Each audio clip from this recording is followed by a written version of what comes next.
Halo teman-teman, hari ini kita mau ngobrol nih tentang salah satu masalah kesehatan nasional yang mana masih menjadi PR besar bagi Indonesia, yaitu stunting. Mungkin kalian udah sering dengar istilah ini, tapi apa sih sebenarnya stunting itu? Betul banget, banyak yang salah kaprah di antara kita mengira bahwa stunting itu merupakan anak dengan tubuh yang pendek. Padahal, stunting jauh lebih serius. Anak yang stunting bukan hanya pertumbuhannya terhambat, tapi juga perkembangan otaknya bisa terganggu. Akibatnya, ketika dewasa nanti mereka bisa lebih rentan sakit, kemudian sulit belajar, dan lain-lain. Stunting terjadi karena kekurangan gizi yang berlangsung lama, mulai dari dalam kandungan hingga usia 2 tahun. Data terakhir menunjukkan bahwa sekitar 1 dari 4 anak Indonesia mengalami stunting. Itu artinya jutaan anak Indonesia tumbuh dengan kondisi yang bisa mempengaruhi masa depan mereka. Kalau masalah ini tidak segera diatasi, maka cita-cita kita menuju Indonesia Emas 2045 bisa terganggu. Penyebab stunting sebenarnya cukup kompleks. Pertama, ibu hamil yang tidak mendapatkan asupan gizi seimbang. Yang kedua, bayi yang tidak diberi ASI eksklusif selama 6 bulan. Dan yang ketiga, makanan pendamping ASI yang tidak memenuhi kebutuhan gizi anak. Selain itu, masih ada faktor lain seperti lingkungan yang tidak bersih, sanitasi buruk, hingga kurangnya imunisasi dasar lengkap. Semua faktor itu bisa membuat anak rentan sakit dan tidak tumbuh optimal.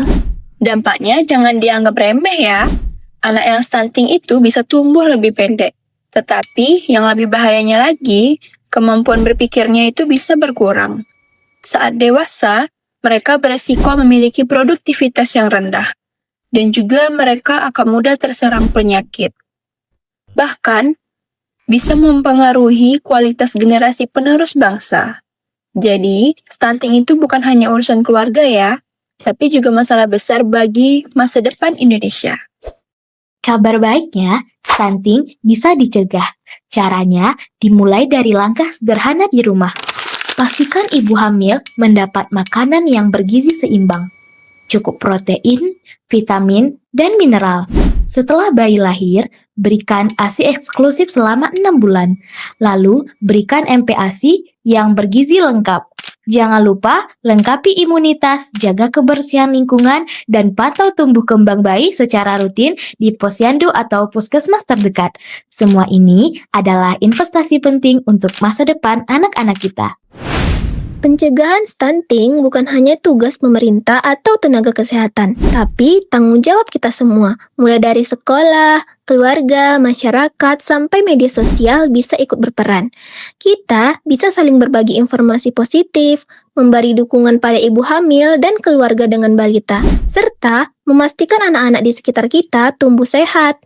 Karena anak-anak hari ini adalah pemimpin masa depan Indonesia. Jadi, ayo mulai dari diri kita sendiri. Penuhi gizi sejak dalam kandungan, berikan ASI eksklusif selama 6 bulan, lengkapi imunisasi dan pantau tumbuh kembang anak, ciptakan lingkungan yang sehat dan bersih.